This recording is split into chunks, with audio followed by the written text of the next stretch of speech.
All right. Hi, everyone. My name's Alexander. You may know me as Alex06. So I've been starting to do these video interviews while I'll be interviewing developers from studios, from video game studios. And for our first one here, we have Chuck Carter from formerly from Westwood Studios, currently CCO, Chief Creative Officer at From Away Games. Chuck, feel free to say hi to the audience. Hi, how's everybody doing? So, Chuck, tell me, right now you're CCO at From Away Games, and in the past you've worked at Westwood Studios. If you want to introduce yourself, tell us like a little bit about your journey in video games over the years. You can, Okay. yeah, let's start with that. Yeah, my background in games started with Myst. I was hired by Cyan back in the early '90s to work on Myst, and ended up doing about half of the artwork on the game and help with some of the design work on it. Um, then from there, I went to Westwood Studios and worked my first tour there for a couple of years back in about '94, '95, and then went, at that point, I'd moved to St. George, Utah from Spokane, from where Cyan was at, and started doing some freelance work. Was under contract with National Geographic as an illustrator, doing game work and other stuff for Strata 3D, which was a very early. It's what we used to build Myst with the 3D software we use there, and they're located in St. George. And so I started doing work for them. We were trying to develop a bit of a game studio there as well. But beyond all that, besides Myst and then the early Command and Conquer, which included working on Carandia. Um, I think what else did I do? I think mostly Carandia at that point was what I was focused pretty much on. Doing some help with some other game stuff, as well, because the game studio at that time, Westwood, was very small. It's about 30 some people, so it was a tiny little studio. But then after that, I back in Myst days, I started working for National Geographic doing artwork for them while I was working on Myst, and that continues to this day. I worked on during that same period of time between Westwood, the two stints at Westwood I did. I worked on Babylon 5, doing matte paintings. Worked for a number of other game companies doing freelance art, a lot of illustration work. So I had a chance to kind of explore a lot of different types of art. Then the second stint at Westwood, I started working on all the Command and Conquer games, Red Alert, Nox, Legend of the Black Cat. So there was a number of games I had a chance to work on, like Tiberian Sun, for instance, was a lot of fun, in the two Red Alert games I had a chance to work on. And then Westwood got eaten up by EA, and we all got let go pretty much in waves. I was like the third wave that got let go from Westwood at that point because we were a little over 200 people, I think, at that point. And then from there, I, decided since I was in Vegas, I started a small company with another guy, and we were doing some stuff, both for Westwood and EA at the time, in developing our own game. And but then I had to make a living, because when you start a company, you don't really make a lot of money. And so I started back into my science illustration work, started doing some work for NASA and some other clients, Wired Magazine, Scientific American, and game art. And back in 2006, I worked on a co-authored a geology textbook where I illustrated about 1,000 illustrations for it. And from there, went back to games, worked at Vicarious Visions. I became their I guess their art group manager, where I was managing about, you know, 76 artists. And then we hired another guy, so we cut it down to about 32, 33 artists a piece, which I'll never do again. And try to manage that many artists is a very difficult thing. And then from there, Westwood, or from Vicarious Visions, trying to think back of what else I did. I worked on numerous science stuff. I went and uh, yeah, trying to think back. There's a lot of stuff I've done. I'm kind of an ADD artist. I do a lot of different things, but currently with what we're doing right now, we are at From Away Games, and we're doing a bunch of different types of prototypes right now. We have a couple games in mind that we want to do, but we're in the money raising stage. So a lot of the stuff we're doing right now is pitched at, raising money, whereas I'm focusing on a couple different games right now myself, art wise. And, to make a living though, that's again a startup. So I'm not a place to expect to make any money, not at first. So I still do a lot of work for NASA, and I got a big project I'm working on with NASA right now. And so that's pretty much it. That's kind of a rambling thing, but my career bounced all over the place throughout most of my life. That's pretty impressive. That's quite the resume you have there, and I saw a bit of your NASA stuff as well. That's pretty cool. I'm excited to see what big project that might be. I'm a big space and sci-fi guy, so anything that touches science and science fiction and space, I always look Yeah, I forward to like it. that juxtaposition, the science part of it, and then the science fiction part of it. Both of them to me are equal. The science fiction basically leads the way to helping people come up with ideas for the science, and vice versa. So they're very linked, very much linked. And a lot of the best scientists will tell you they read a lot of science fiction, especially a lot of NASA scientists. Oh, that's cool to hear. That's pretty that's pretty cool actually. So tell me, I wanted to ask you about your work at Cyan. So Cyan was, correct me if I'm wrong, the first one of the first companies you worked at. Um, Cyan was, yeah, that was the really the first game studio I worked Game for. studio. There was only four of us there at the Okay. time back in the early 90s. So it was me, Robin Miller, Rand Miller, and Chris Brandkamp. And that was the studio when I first started there. We hired a couple of other people part time, throughout the process. Another programmer, and Bonnie, who was sort of like our, she handled all the office management stuff.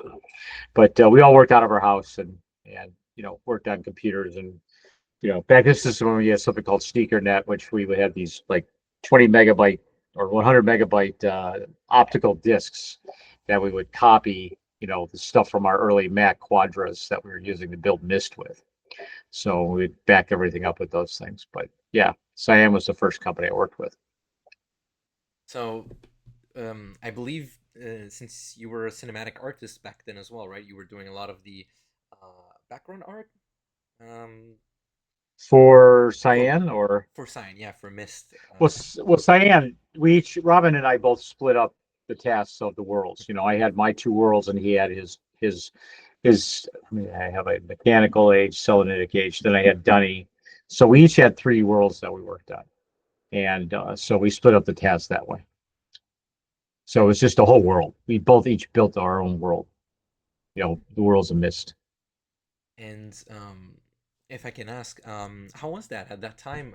3D rendering for video games was relatively like new, and using CD as a media as well to have like a lot of like pictures and moving pictures, things like that was very brand new back then. Yep. The next game that I remember doing that kind of that kind of stuff was Command and Conquer as well. How was that to be correct me if I'm wrong, but pioneering in that domain of figuring out like new things, and oh, like there's a whole new like it's a whole new world to explore. There's like a having CDs with so much space on them. Some might say even then for some projects was not enough because you Yeah. think like, oh, there's so much we can do. We want to do all this, but oh, we're still somewhat limited. So how was that for you back then? Well, back in Cyan days, the rendering, for instance, you could look anywhere from 10 to 12 hours for a scene to render one image that we would use in a game, up to like sometimes up to 3 days, 3 or 4 days, depending on the complexity of the scene. So a lot of times our machines were pretty much used up rendering things. So and the game itself is really just a slideshow. You click and you go to the next image. Click, you go to the next image. Each of those images had to be rendered, and that's where most of the time came in. It just was extremely time consuming. And so, I remember getting another computer that I worked on other stuff with while I was rendering on that machine. And then when you got the Westwood, you know, back in Carandia days, it was all pixel art for the most part. That we had. They had their own. Westwood had their own internal engine. And we did the Carandia, Lands of Lore, and some of those other ones. And so that was a different animal altogether because it was, just characters running around on a flat, basically kind of scrolling, side scrolling, or just a scene with the character moving around and moving off the screen. But then, by the time I got back into Westwood back in 1999, um, they had already started doing some new things. I mean, Westwood worked on Blade Runner, it's a Hmm. Lewis Castle thing, which was one of the first to use high rendered images in the background and overlay the gameplay over the top of it. And it was very moody. They got live actors to play the characters, from the original Blade Runner movie. So they had a lot of the same actors playing there. And I think Julie Newmar was even in there too. The actress who played Catwoman back in the old Batman days. And so there was a big leap in technology, and real time stuff was just at the its very infancy. I mean, remember seeing some early forest stuff that somebody had done where they were moving through, for this stuff. And then when we got into Westwood, the Renegade stuff, for instance, we got away from the traditional tile based gaming into the more not necessarily, it was third person gaming, but we had a real world, and you can move through that world, and that was the beginning of what is so commonplace nowadays. But back then, that's kind of where all that sort of started from. And we were limited to 30,000 polygons for 35,000 polygons, I think, for a world. So, and that included characters, it included the backgrounds, the world itself, vehicles, everything. So we lived in a very, very tight budget when we worked on that game. So, Oh, not so like today, where you could put millions and millions of polygons into a scene and throw all kinds of stuff at it, and it's not gonna make a peep. So, yeah, right now, so much there's so much things you can do with lighting and editing. It's yep, real time. All of it's so real time now. Yep. amazing. So when it comes to Westwood Studios, you worked in the late 90s, right? You started working there in the later 90s, I think. Yeah, I worked there briefly in '94, maybe '95, a little bit, Okay. and then I took a job there in '99, and was there until they were bought out by EA. So that was about 2002, 2003. So we're in there. Yeah, when they closed down, right? Yep. Um, so yeah, out of those games in that time period, in that latter time period, so you worked on, I believe you worked on, you said Tiberian Sun, Hmm. and CNC Renegade, Legends of the Black Cat as well. Um, if I can I ask didn't you, work on the first Renegade. I worked on the prototype for the second one, but not the first one. right? Oh, the prototype for the second one, so not the first one at all. Okay. Right.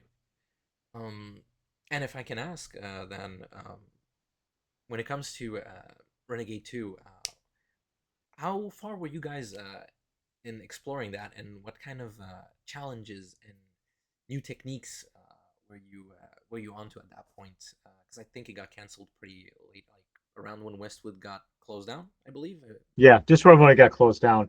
We had taken it really far. I mean, went from 30,000 polygons or 35 to roughly 800,000 polygons. We worked. I led the project, and I worked with the programmer. Name escapes me now, but he wanted to push the engine quite a bit further than what it was, and so he managed to get the polygon count up really, really high, at least for those days. And so we had 800,000 polygons we could push through in real time.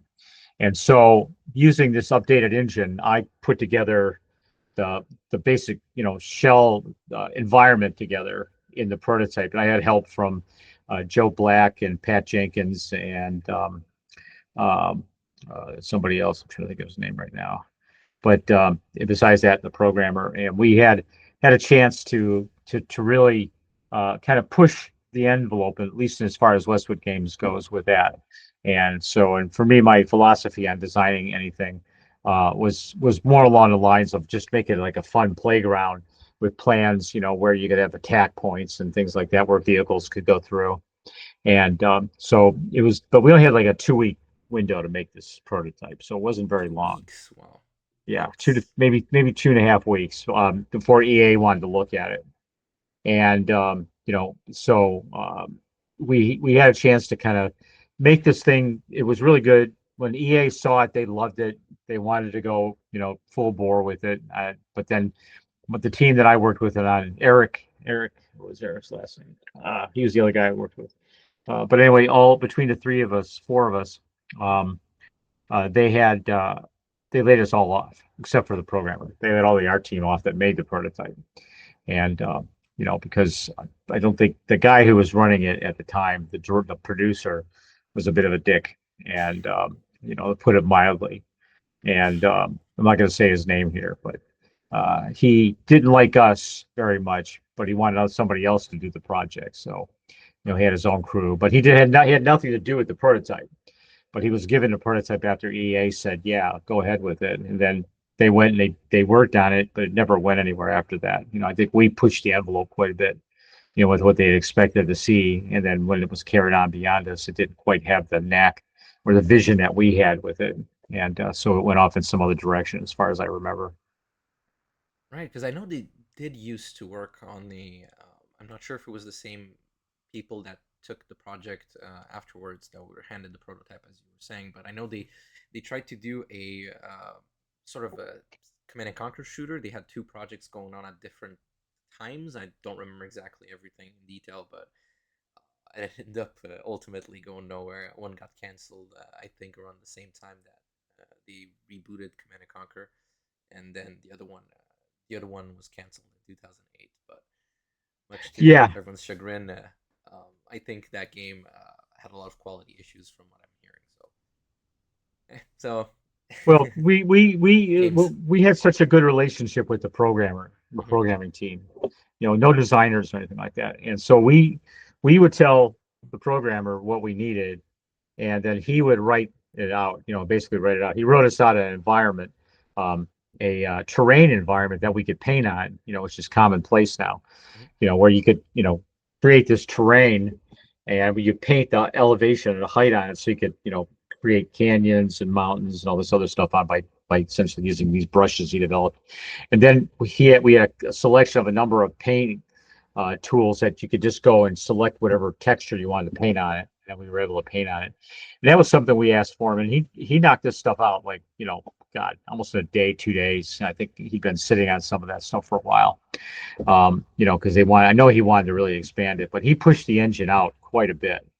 We made huge advances in that short period of time with that. I'm sure he'd been working on some of that earlier on, but when we were able to actually ask for it in a practical manner, he just decided that, yeah, he was going to try to see what he could do to give us the tools we needed, and he did, and helped us produce something that really hadn't been seen before at Westwood, not like it was there, like the previous projects. So you were basically developing your own level editor, so to speak. Pretty much, yeah. It was the game engine. It was a game engine with a level editor built into it that was very easy to use, and it made a lot of our lives so much easier. And was it ported back to Renegade One? Was that something that they used for Renegade that you guys used for Renegade One as well, or was it No, just no, for Renegade Two? Okay, wow. no. It's because by the time whatever they did with it after we left, I have no idea. Eric Kearns was the other artist. Eric and I and Pat and Joe, we saw the potential of what we could do, and and we had even taken a lot of the vehicles and stuff like that and the characters from Mhm. Renegade One and put them in there, so we didn't have to rebuild the characters, but they were low poly, and obviously, but they worked in the environment. The demo included helicopters, tanks, and a bunch of other stuff that EA saw, and you were able to fly a helicopter on top of a building and things like that. So there was, the demo. It was very successful and for what it did, but it never, as far as I know, whatever happened to it afterwards, after we got let go, I have no idea. So And if I may ask you, then in regards to that demo, I know that there was a recently re-released video about it where we could see. I think it was an underground level where the polygons were like tripled or quadrupled or something. Like it was an insane amount, and I think the geometry was flipped or something. So I think there was something there that you guys did that made it run so smooth, and that was something that was recovered from old tapes at EA, is my understanding. Hmm. There's also apparently there was a campaign level that was done, like a short mission where you could walk around some ruins or something. It was like the Golden Gate Bridge, and there was also I think there was a demo because I did see like some screenshots of it of a multiplayer map where you had some allied tanks attacking a Soviet base. So I don't know Hmm. if how far along that was, if that was part of the same demo you worked on, and what kind of Yeah, features, or that was a different thing. that was a different thing. Yeah, Okay, so the prototype that you guys worked on was predating that, if I'm not mistaken, right? predated it by quite a bit. Yeah, Okay, so that would we put it just opened the door. We opened the door for all that other stuff. Is what we did. okay. Oh, that's such a shame that it didn't pan out ultimately. Uh, do you know? Because you were saying that EA was fully in to doing that. Do you know, or can you talk about some of the direction that you were thinking of when you were making the prototype? What ideas you were juggling with? If you can talk about any of Yeah, I those mean, things. it was mostly post-apocalyptic. I mean, everything was like a ruin. The world was pretty much war torn, Okay. and you had Nod, which basically was Russian, and it took place in Russia. The stuff that we were doing, and so I mean that was sort of the intent. But I built out the ruined landscape and all that sort of thing, and some symbols, and then I started building a bunch of other models that never got the chance to see the light of day that we were doing for the next version of the demo. And so like refineries and a bunch of other stuff. And but as I said, once we got let go after the demo was shown, we have no idea what happened to it. It's just all I know is that we no longer had contact with those guys at Westwood, and the guys I worked with, on the project were gone. So Oh, yeah, I heard that. so you know more than I do about all this, yeah. It seems like it. So yeah, I know that Lewis Castle did mention as well that some of the in some of the videos he mentions that some of it unfortunately got lost due to a hard drive failure. I think they were set up on RAID drives or something. I might Yep. be misunderstanding it, but it was explained in some way like this that it was different drives and they were taken out of order and you couldn't put them back. So all of it Yeah, was lost. SCSI drives were the thing of the day. These big, huge honking, like a big box drive, and Yeah. then you had these huge plugs, which are like about that big, and you would plug it into the back of the drive, and then it'd have to plug in the back of the computer, and then you had to do something called daisy chaining it, and you had to daisy chain these hard disks in a certain way, so that way one hard disk could be read, next to another hard disk, next Mhm. to another hard disk. And as far as I recall, if you messed up that chain, sometimes it would screw up everything on the disk. And disks were very hard disks back then, at least the larger ones, were very sensitive. So I mean, you drop it, when you bump it, you put it through. I lost a hard disk when I was interviewing for Westwood um, Mhm. back in '94 when I went through um, it went through the airport um, X-ray machine, and Wow, yeah, so that pretty much destroyed that. that's a real shame. Yep, it's just the nature of the beast.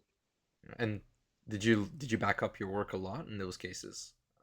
Or It's did that you? particular case. This was before Westwood, so I was in the process of working on a project for National Geographic, and I had all my data on there for the Geographic. It was like about 2 3 months worth of work, and I lost all of it. And I had a deadline about a week after I got back from my interview at Westwood, and so I had to rebuild literally everything from scratch on a new hard disk, new computer on the same computer, but that was a challenge.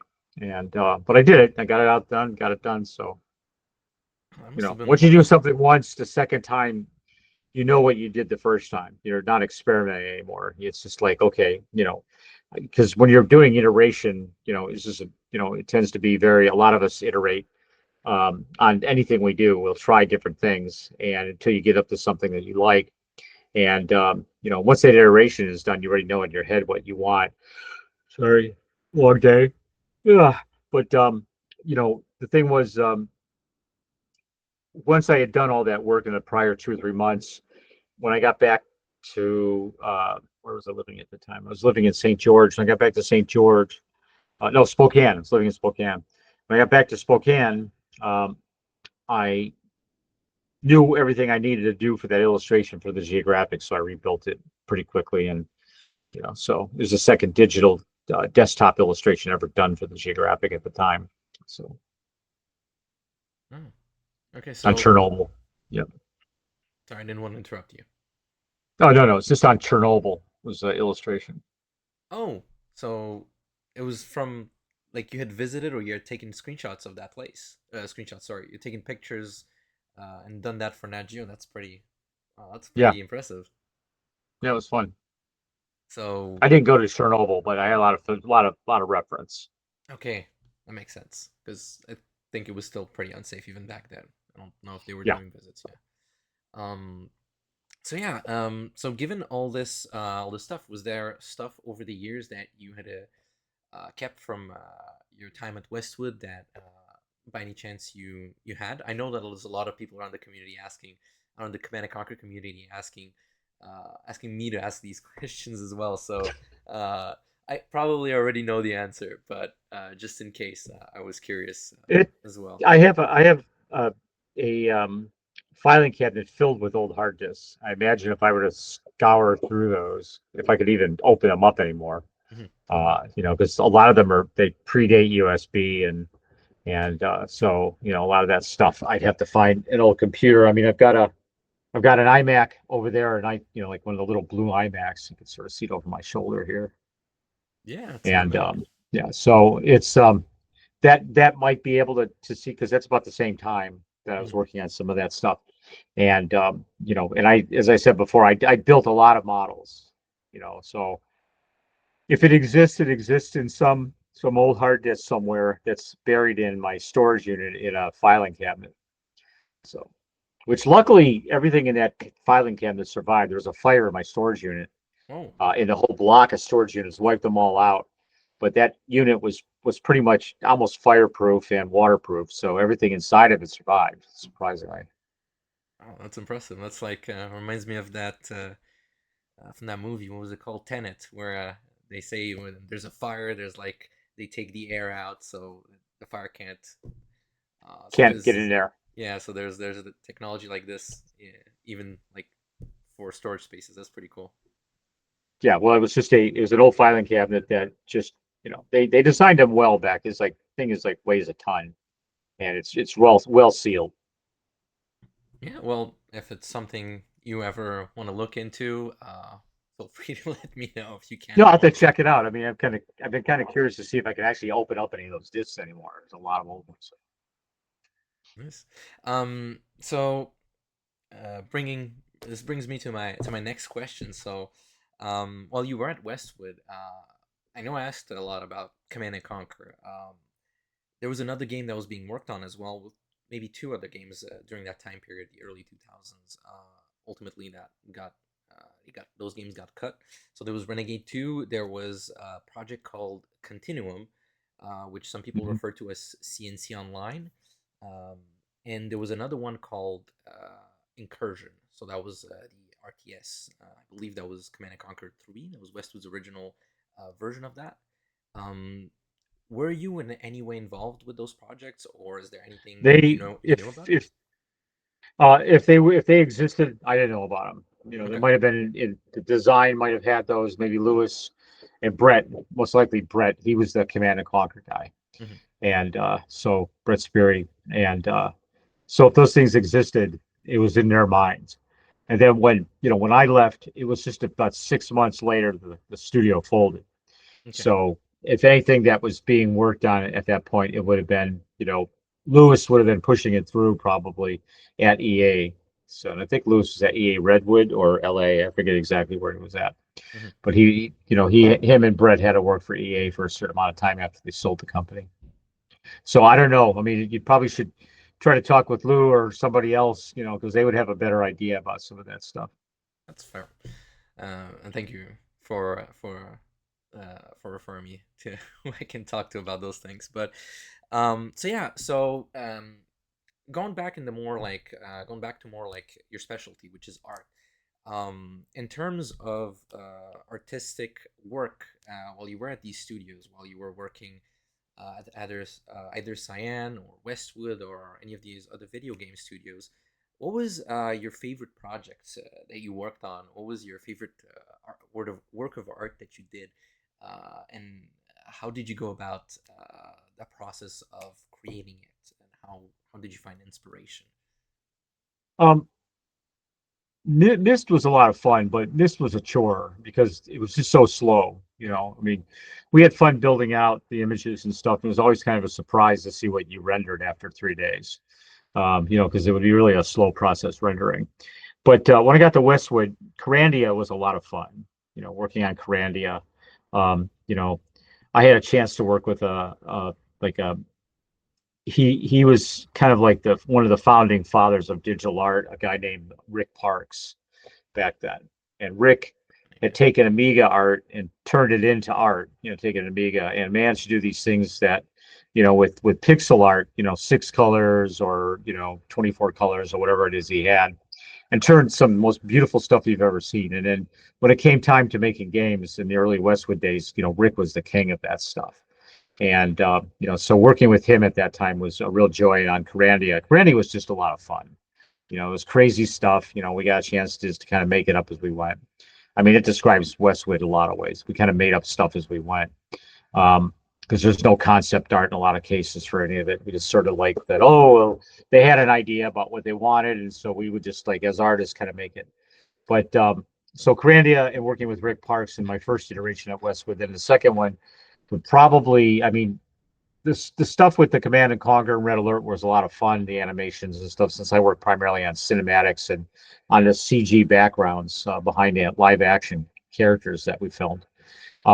Dune Emperor was like my favorite, probably of all of them, because I was a huge Dune fan ever since day one, and so we had on that we did have some concept guys who did some work for us, and plus I did a lot of the concept work, just in real time. It's just kind of like, okay, we need this. Got a character walking down this long hall carrying, pushing a prisoner in front of her, and so I just got a chance to kind of like storyboard it out very loosely and then hand it off, and then we had a producer, Donnie Miele, who worked on that project, and Donnie would say yay or nay, and so we did a lot of our own concept work and then the 3D production work on it. And I wasn't involved in the tile, the actual interactive game part of it. I was involved always in cinematics, in either making the cinematics or working with the actor or working with the director who directed the actors against the green screens and what have you. Because a lot of times we would have to talk with the director to tell them, okay, you know, the main actor is standing right there because behind him is this, this, and this. I would show him images that we had rough of the backgrounds that we had rendered, and that was a lot of fun.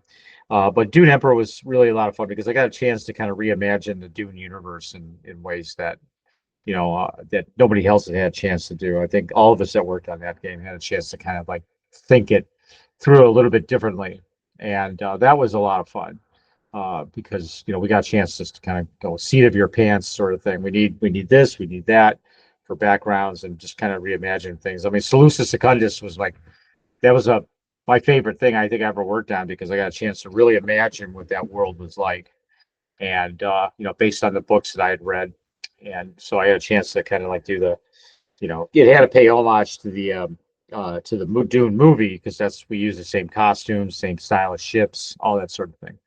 But we got a lot of freedom in being able to create things right from scratch, and that tended to be a lot of fun working with that. And then I got a chance to composite all the a lot of me and Kurt Weintraub, another guy at work there, he was a compositor. Between the two of us, we would composite literally the entire cinematic live action scenes together. I would take my bits, for parts I worked on, and he would take his. And then, if I needed something else, I would create brand new backgrounds for the live action, video to make it work. So it's like kind of like, okay, well, this would be a better shot if the characters were smaller and we had the background much more impressive and imposing. So we had a chance to kind of just, look at that and act as our own sort of directors when we were working on it. So that was a lot of fun. So Dune Emperor, I'd have to say, is probably my favorite game. Yeah, I absolutely love the style and the those cinematics are some of my favorites. Some of the my friends and I when we talk about the Dune games, those are some of our best references. So thank you. That's you guys did some amazing work on that one. Yeah, it's a good team effort. And so um, on that game in particular, how was it working with with the director, working with different actors? And in regards to, for example, to a game like CNC, you had Joe Kukin directing. How was it working with him as well on those games? Joe's a great guy. Joe's a heck of an actor, um, really good director. He could put together because we had like our time budgets, our filming budgets were tiny. It's like a Mhm. TV series almost. Like a weekly TV show where you had to film it all very quickly, like in a couple days, a day or two. Very little time for rehearsal and stuff. And actors were always a lot of fun to work with. You know, uh, there's in the Dune game, getting a chance to work with I'm trying to think what his name was. He's a comedian, the big guy who played Baron von Harkonnen. I can't remember. Michael Michon, I think his name was. He was this big guy.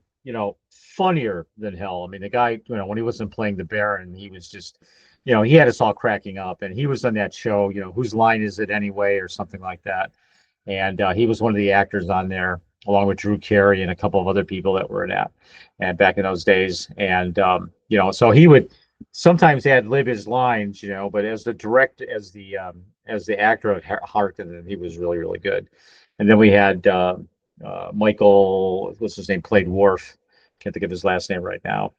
Um, Trying to remember what it is. So, but anyway, Yeah. he played the Atreides character, and he was good. He was very professional the entire time. Not much of a get out there and joke around with you and stuff like that. And Joe, as a director, was always great. Joe just he had fun on set. He was efficient.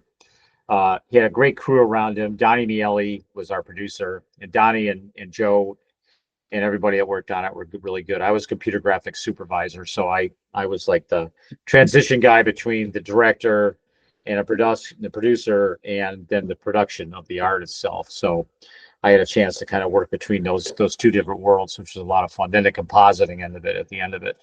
But I got a chance to kind of see how everything was, and we had some practical sets. Most of the stuff was CG, for the thing. We were kind of way ahead of our time though with the CG stuff. I mean, it's like commonplace now, but back then, we were still kind of experimenting with it, and and having a lot of fun with it. So it's kind of like we really didn't know exactly what we were doing, and the actors were always good. If something didn't work, we'd reshoot it to match the computer graphic background, stuff like that.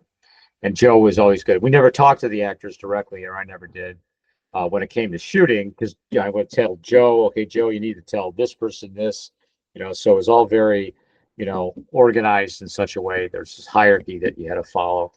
But when it came time to being off, everybody was a lot of fun. And, and I think like in Red Alert, for instance, and Udo Kerr, who played Mm. Yuri, Udo is such a fun guy. That guy could drink everybody under the table, and just as an actor, he just was so fun to be around. And when he screwed up a line, you knew it because he'd be laughing, and you'd never guess that. And there was a guy who played the Russian guy, Nicholas Worth, who Mhm. played the Russian, Mhm. the bad guy Russian. And Nick was he was a blast. He'd always played a heavy and a bad guy in movies Mhm. all the way up that time. He's always like some serial killer or something like that. But he was such a good actor, and he's very Shakespearean actually. And he was in a lot of plays, I think. Um, but he just as a normal guy, the guy lived, he lived in this little house in Santa Monica, and I saw where he lived at when I was working in Santa Monica at Netter Digital when I was doing Babylon 5. Um, the the stuff that he would do on set, he would have us all cracking up, and everybody was just, I mean, they were part of the crew. The Mhm. acting was just a talent. They're just part of the crew, and and it's good to work with them, and especially when we had to kind of show them, like, okay, this is where you're at, to give them an idea of where to look and things like that, and then when it came time to shooting, then Joe would take charge of that. But so yeah, those guys were good, and all the secondary actors were a lot of fun. We'd always go out drinking sometime, afterwards for the most part. So it was cool. And the crew, everybody in the crew was great, so, and we had a lot of artists and game designers and everything else that played parts in our cinematics, did voices, played soldiers, and so a lot of us were, not, I didn't get a chance to do any of it, but we had a lot of our staff, the Westwood studio guys would jump in and play a soldier or jump in and play this or that, so it was kind of fun. Yeah, I remember even like Frank Kopacki, who did Yep. some of the music and the audio as well. He's in quite a few of those. I He's an remember. incredible musician too, Frank. Yeah, I mean, he's really good. incredible. He established an entire genre of music, I think, by himself, video game music. He was one of the premier, musicians of his, and still is to this day. He still Yeah, makes music. he's worked on a few recent titles. I think a Warhammer game recently and Yep, Tempest Rising, yep, which came out like maybe a few weeks ago. yep. Um, but yeah, and uh, so you as an artist, you're a lot into sci-fi. I know you said you like Dune. Which sci-fi universes or which fictional universes or in general, what inspires and excites you when you're making something, when you're designing the art for something, when you're coming up with the look of something. Well, I mean, I think we're all kind of products of our formative years, Mhm. and I was a big science fiction fan since I was a little kid. I was always reading, even junior high school, reading Dune and everything else, and had a chance to. I saw Star Wars in the theater the day it came out. I was in the Navy, and I remember, like, just I didn't have much expectations for it, Mhm. but because I'd been a Douglas Trumbull fan who did, like, 2001: Space Odyssey, one of the main special effects guys for all that, and I love the big ships, and I used to make my own ships as a kid out of model parts, tank parts, and stuff like that, and kind of just pretend to film them. It didn't even have a camera, but so I didn't have much expectations for Star Wars when it came out, and when I saw it, I just remember sitting in the theater going, "Oh my God!" That first scene, with the little ship, flying there towards Tatooine, and then you've got the big Star Destroyer coming in from the top of the screen. That shot was like, it just blew me away. It was my first introduction to Star Wars, and from then on, it's just like, all right, Star Wars. I just absolutely love Star Wars universe. That's still one of my favorite universes to this day. I love the hardware, the technology, and just having watched the final episode of Andor this Yeah, morning, it's going, oh my God, it's just led perfectly into the movie, yeah, Rogue One. And and in my opinion, it's still some of the best Star Wars done. It's I agree. outside of the normal canon, but the story is just so tight, Yeah. and the universe they built around these characters. Other than the occasional "the Force be with you" and stuff like that, Hmm. and droids, but that's really about all there was. There was no people with the Force, no one with the Force really, except the Hmm. blind guy. And but yeah, so that universe was important. The Expanse universe. I read some of the Expanse books before they became, they were picked up by whoever Sci-Fi Channel, I think, was doing it, and then eventually it got taken over to Amazon. But yeah, the Expanse universe. I love that hard science fiction, and the Expanse universe is so good because it really kind of, you know, that from a science fiction standpoint, it's taking a very practical look at, all right, how would you build all this stuff?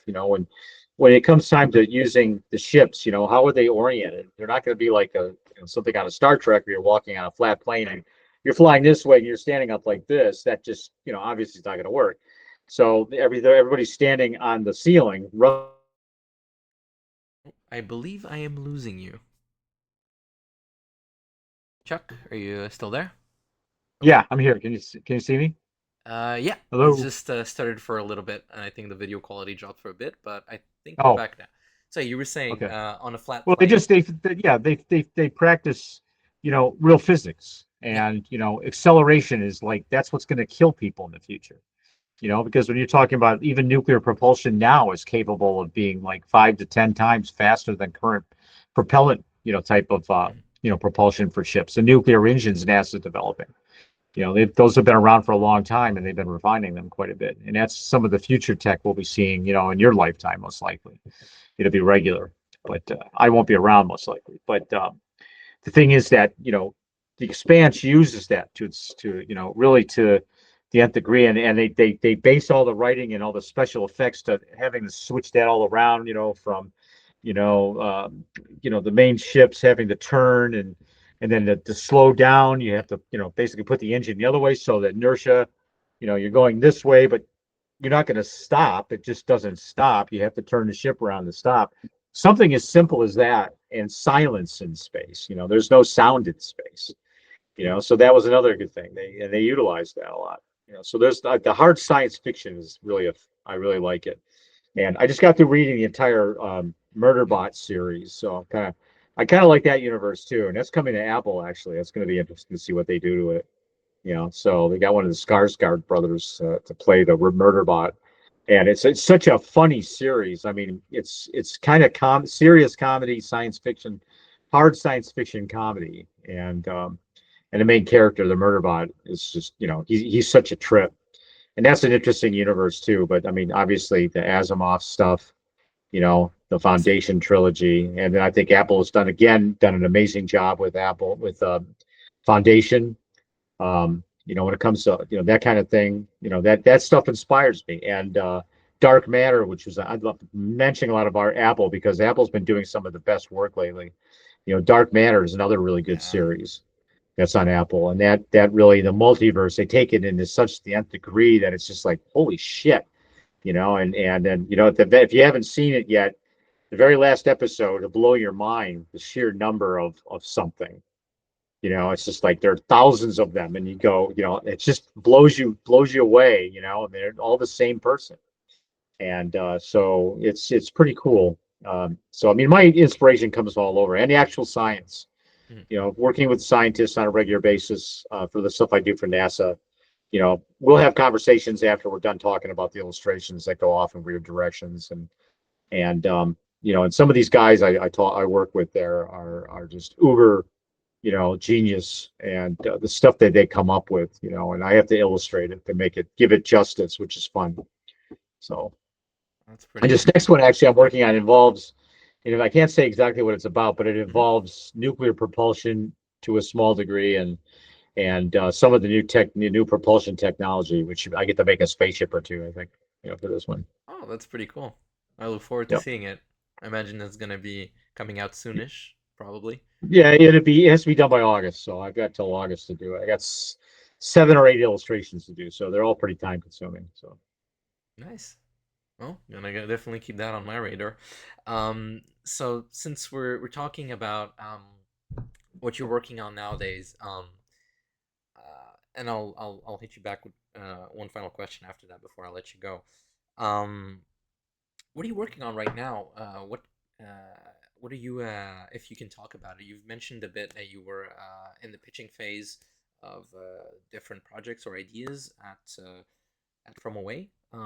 Yeah, How was that starting your own studio with a bunch of people that you know, I guess? yeah. And what kind of projects are you looking into if you can talk about or We'll if you get want to kind of pitch generally. stuff? I could talk about them. Yeah. Yeah, we just we got the rights back for Zed, which is a game I made back in 2019, 2018, and Cyan had the rights to it because they published it, and so Cyan's in the middle of some difficulties right now, and I think that they were happy to give me back the rights to my game, because they published it and they had a deal to keep it for so many years. And That's nice. so when we got that back, we immediately had to. It took a while because there's a lot of stuff that's involved in rights, and then you have to remove it from Steam and GOG and Apple and everything else, Hmm. and then re-put it back up on those. And only thing we put it back up on was Steam, and then we decided that we're still getting a lot of um, customer support questions about the game, and it's old technology, so it's a bit difficult to update everything in it. And so we decided to sunset the game. And we said, okay, we'll sunset it. This is about 2 weeks ago. And we said, well, we'll sell it for $1 and see what happens. We sold almost 5,000 units of that game in less than 2 weeks for $1. And I said, God, I wish it had sold like this when, it was actually out there at $20. That would have been a lot nicer. But so the Zed, which essentially was a game about a man who wants to finish a children's book before he dies for his granddaughter, because he can't remember how to do it, and you help him how to figure it out through his dreams and stuff. Um, I wanted to take that and push that a little bit. Mhm. Take the original idea I had for it, because we had to really compact it down into something that was nowhere near the original vision because of budget, time that it had to get done in at that point, and that they wanted it for VR, and that changed everything. Because the VR back in 2019 was a lot more restrictive than it is now, and so you really had to take a lot more things into consideration back then. And so it wasn't the game that I had originally wanted. It came out well enough, I guess. It was done in 4 months. I built the thing pretty much. I mean, I had a lot of assets made, but 90% of them never made it into the final game, only because we had to shrink it down so much. Mhm. And, but still, we got something that I was proud of. A lot of people liked it. A lot of people hated it because it wasn't Myst. Yeah. So having the rights back to that kind of gave us an idea that, maybe we'll think about redoing it, but in a different way. And we are talking to an actor named Xander Berkeley to play the Dreamer this time. We'll go back to old Westwood days, where we have live action video between the dream cinematics that you explore, Mhm. and then you wake up into Xander again, and we'll film him, shoot him. He lives in Portland. You probably know Xander. If you saw him, you'd recognize him. He was in Walking Dead. I don't know if you ever watched Walking Dead at all. Um, A little but bit. I've seen a few episodes yeah, here and he there. played. Yeah, he played Gregory. He was the leader of the Hilltop. Just kind of a drunken buffoon, but he was really good. But he was in everything from the second Terminator movie to Mhm. Air Force One.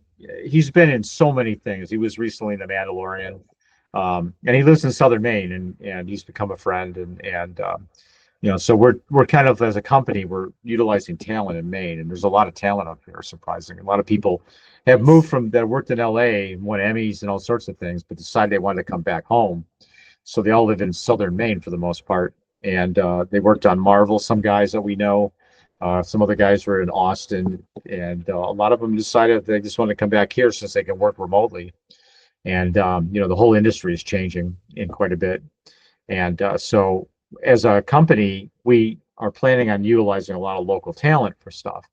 And we have a line of games. The thing with the dollar game kind of really opened our eyes as to small games. So we want to produce a series of small games that are kind of like little tiny Myst-like puzzle-like games that are involve a very similar, involve a very similar theme, Mhm. but they'll be different games, not the same thing at all, and we'll sell them very cheap and try to produce them once every 2 months. So we're going to produce one of these once every month and a half to 2 months.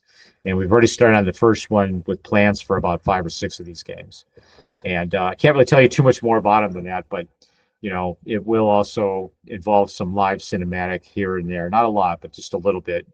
And they'll be cheap, very cheap, a couple of bucks probably.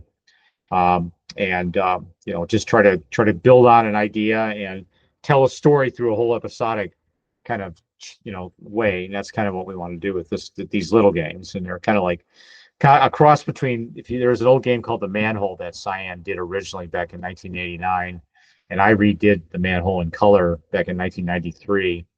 I did a 3D version of it after I finished my time on Myst, and that it's kind of a combination between that kind of explorable game and then the Myst kind of game with similar Myst puzzles, but we're using Unreal 5. It's going to be super photorealistic, hyper Nice. photorealistic, very fantastic. We're going to put you in some places that are going to surprise you. I mean, when we look at stuff that's being done on games now, I mean, everything, from you look at Elden Ring, for instance, Elder Scrolls. You look at some of these games, and just the sheer quality of the graphics on Mhm. there, are just amazing. And so what we want to do with this is with Unreal 5, 0.5 now. Um, we could do that sort of thing a lot easier, with a small team, and that's what we plan on doing. These are going to be pretty fantastic little games, but so keep an eye out on Steam, keep an eye out on From Away Games, and we'll start promoting this stuff probably in the next month or two. We'll start getting it out. Okay, so very, very soon. That's exciting. Yeah, I'll tell you the name of the game just so that way, no, hopefully nobody. No, they can't take it because we already claimed it. The name of the game, the series is called Luma. Luma. So yeah, Luma. Luma with an L or an M? Lu L L L L U M M A. A. Yeah. Nice. So yeah, so keep an eye on Steam for Luma. Yep. Nice. Okay, I'm excited. Um, all right, so I believe we're almost at the end. I wanted to ask you one last question, and then let you sort of tell the audience which whatever you want to tell them. If you want to talk about something personal or something you want to share something about your projects or your website. The final thing I wanted to ask you is you worked on Babylon 5, right? Yep.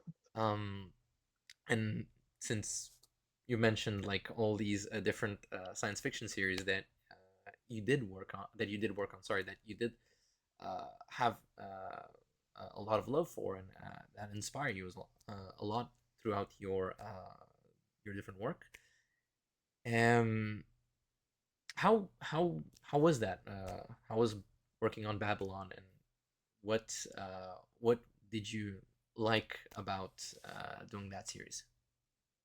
Um, for one thing, I mean, it's one of my favorite series on television. I absolutely love Babylon 5. The graphics were a little, chunky because of the technology at the time, but it was one of the first um, series, if not the first series, to use computer graphics. Almost exclusively, Mhm, and there were no practical models anywhere for the most part, and use sets and things like that. But I love the stories. It was all about the stories, and the stories in Babylon 5 were top notch.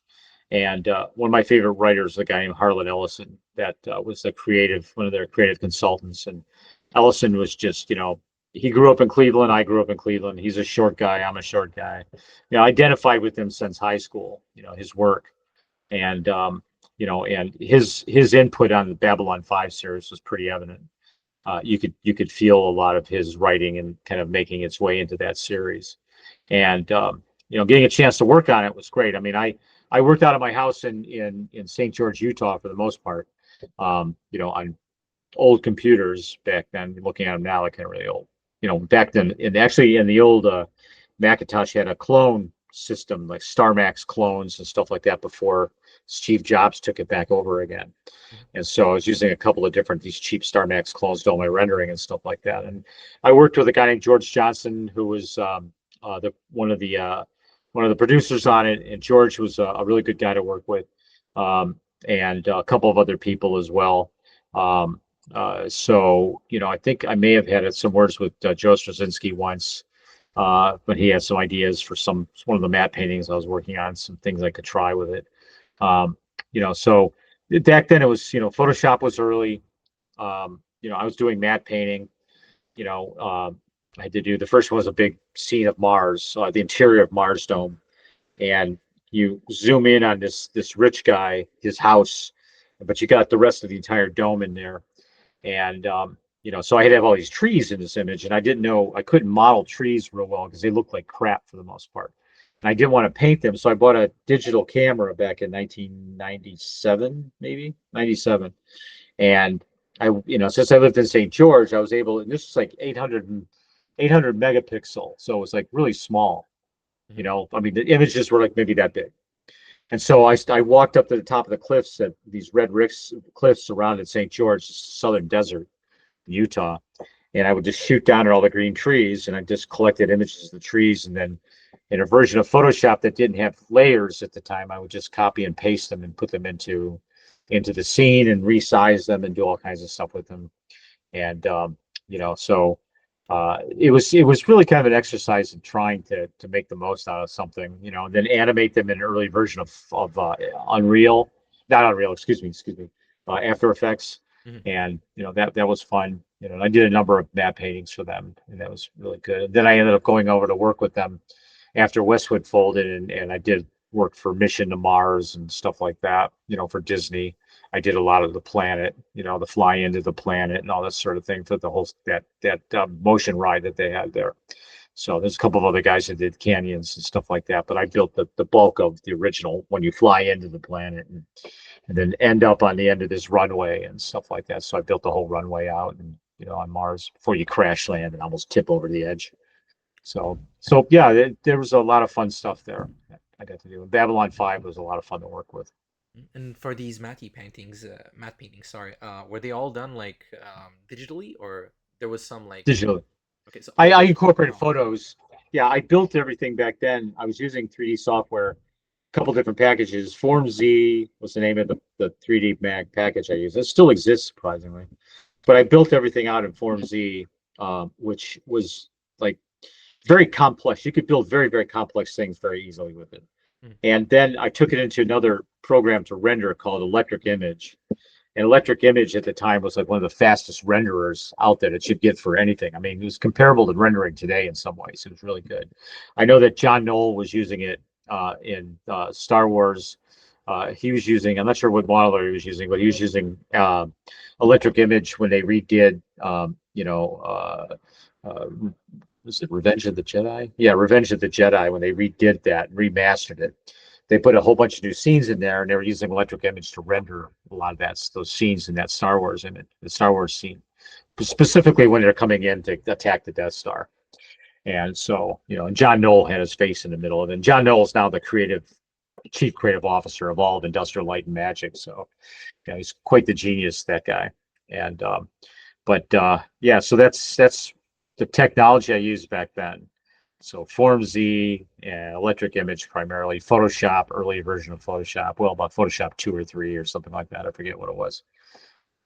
okay, wow, that's uh that's like a whole different universe at this point. Like it makes me nostalgic from those early days of like digital art.